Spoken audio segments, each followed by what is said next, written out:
Good morning बच्चों। आज हम 6th वर्कशीट करेंगे। इससे पहले हमने 4th और 5th वर्कशीट्स में इलेक्ट्रॉन, प्रोटॉन और न्यूट्रॉन के बारे में जाना था। फिर उसके बाद हमने इलेक्ट्रॉनिक विन्यास के बारे में जाना था। आज की वर्कशीट में हम परमाणु क्रमांक,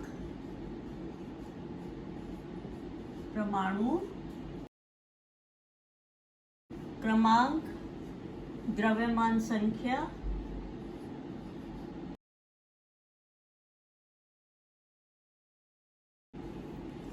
और समस्थानिक के बारे में जानेंगे। सबसे पहले हम लेते हैं परमाणु क्रमांक को, कि परमाणु क्रमांक किसे कहते हैं बच्चों। किसी भी तत्व में, किसी भी परमाणु में प्रोटॉन्स की कुल संख्या को परमाणु क्रमांक कहते हैं।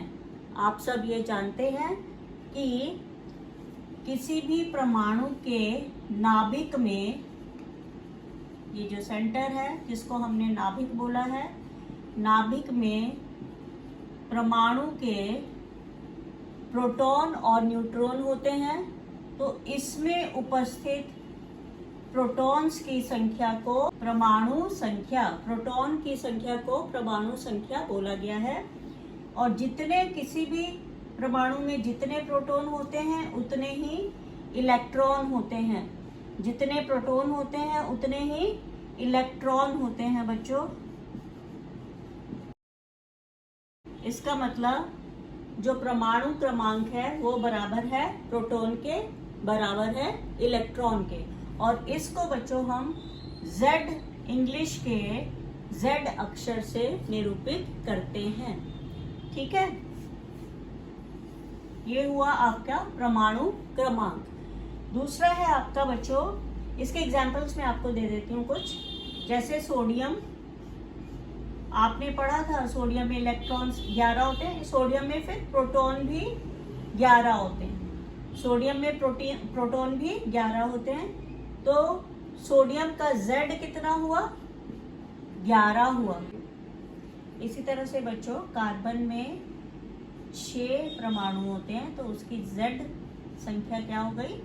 6 हो गई। ठीक है, अभी मैंने आपको बताया है कि किसी भी परमाणु में जितने प्रोटॉन्स होते हैं उतने ही इलेक्ट्रॉन्स होते हैं। इस चीज को आपको याद रखना है जरूर। चलो, इसके बाद हम आ जाते हैं बच्चों द्रव्यमान संख्या पे, कि द्रव्यमान संख्या किसको कहते हैं। अभी हमने पढ़ा परमाणु संख्या, अब हम पढ़ेंगे द्रव्यमान संख्या। आप सब जानते हैं कि नाभिक में प्रोटॉन्स होते हैं और न्यूट्रॉन होते हैं। तो प्रोटॉन और न्यूट्रॉन, प्रोटॉन और न्यूट्रॉन दोनों की संख्या, प्रोटॉन और न्यूट्रॉन दोनों की संख्या को द्रव्यमान संख्या कहते हैं। और इसको हम A से निरूपित करते हैं। इसके लिए हम A अक्षर का प्रयोग करते हैं बच्चों। अब इसको हम किसी परमाणु पर लिखते कैसे हैं?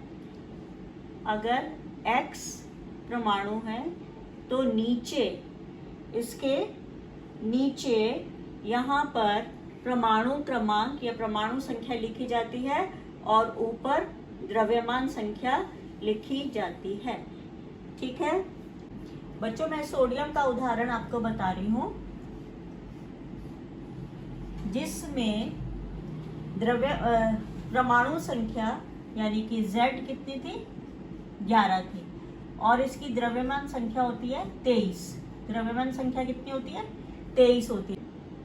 तो बच्चों अगर हम इसमें अब लिखना चाहें तो कैसे लिखेंगे? X की जगह हम लिखेंगे सोडियम का प्रतीक Na, Z की जगह हम लिखेंगे 11 यानी कि परमाणु संख्या, और A की जगह हम लिखेंगे 23 यानी कि द्रव्यमान संख्या। इस तरह से हम इसको लिखेंगे। यहाँ पर एक बात और मैं आपको ऐड करना चाहूंगी कि मैंने आपको बताया था कि द्रव्यमान संख्या प्रोटॉन की संख्या जमा में न्यूट्रॉन की संख्या होती है। तो हम यहाँ से किसी भी परमाणु में कितने उपस्थित हैं न्यूट्रॉन्स उनकी संख्या भी निकाल सकते हैं। अगर हम सोडियम का ही देखें तो अगर हम 23 में से 11 को माइनस करेंगे तो हमारे पास रह जाएंगे 12, यानी कि सोडियम के परमाणु में 12 न्यूट्रॉन्स हैं। बच्चों अब हम नेक्स्ट टॉपिक लेते हैं जो आपकी इसमें दिया हुआ है समस्थानिक का। समस्थानिक शब्द किसके लिए प्रयोग किया जाता है या किसे कहा जाता है? जैसे कि परिभाषा दी है, एक ही तत्व के परमाणु के रूप में परिभाषित किया जाता है जिसकी परमाणु संख्या समान होती है लेकिन द्रव्यमान संख्या भिन्न होती है। दोबारा सुनेंगे इस बात को, जिसमें परमाणु संख्या समान होती है लेकिन द्रव्यमान संख्या भिन्न होती है, यानी कि उसमें न्यूट्रॉन्स की संख्या अलग अलग होती है। तो एक ही तत्व के परमाणु होते हैं। उदाहरण के लिए हमने उदाहरण आपको एग्जांपल दे रही हूँ हाइड्रोजन का। हाइड्रोजन के 3 समस्थानिक पाए जाते हैं, H11, H12 और H13। आप तीनों में देखोगे कि परमाणु की संख्या सेम है, द्रव्यमान संख्या भिन्न है, यानी कि न्यूट्रॉन्स की संख्या अलग है। इनके नाम भी हैं बच्चों, H11 को हम प्रोटियम कहते हैं, H12 को हम ड्यूटेरियम कहते हैं, H13 को हम ट्रिटेरियम कहते हैं। इसी तरह से कार्बन और क्लोरीन के भी समस्थानिक मिलते हैं। ठीक है बच्चों, और कुछ समस्थानिक हमारे बहुत ही प्रयोग के होते हैं, आपके इसमें लिखे हुए हैं, बहुत मुश्किल नहीं है, उसको पढ़कर आप याद कर सकते हो। नेक्स्ट आपके क्वेश्चंस हैं, क्वेश्चंस भी बहुत इजी हैं बच्चों। First fill in the blanks दिए हुए हैं, डैश परमाणु में प्रोटॉन की संख्या के बराबर है, कि परमाणु में प्रोटॉन की संख्या के बराबर किसकी संख्या होती है वो आपको बताना है। इसी तरह से और हैं आपके, बहुत ही इजी हैं सारे क्वेश्चंस, तो आज मैं ज़्यादा एक्सप्लेन नहीं करूँगी, आप वर्कशीट को देखकर ये सारे कर सकते हो। वर्कशीट मैंने आपको एक्सप्लेन कर दी, मेरे ख्याल से आपको सारी वर्कशीट समझ आ गई होगी बच्चों। हमने किस किस चीज़ के बारे में पढ़ा है इसमें आज? परमाणु संख्या के बारे में, द्रव्यमान संख्या के बारे में और समस्थानिक के बारे में बच्चों। ये आज की वर्कशीट में इतना ही है। सब बच्चे ध्यान से अपनी वर्कशीट करेंगे, वीडियो को ध्यान से देखेंगे और अपनी वर्कशीट को पूरा करेंगे।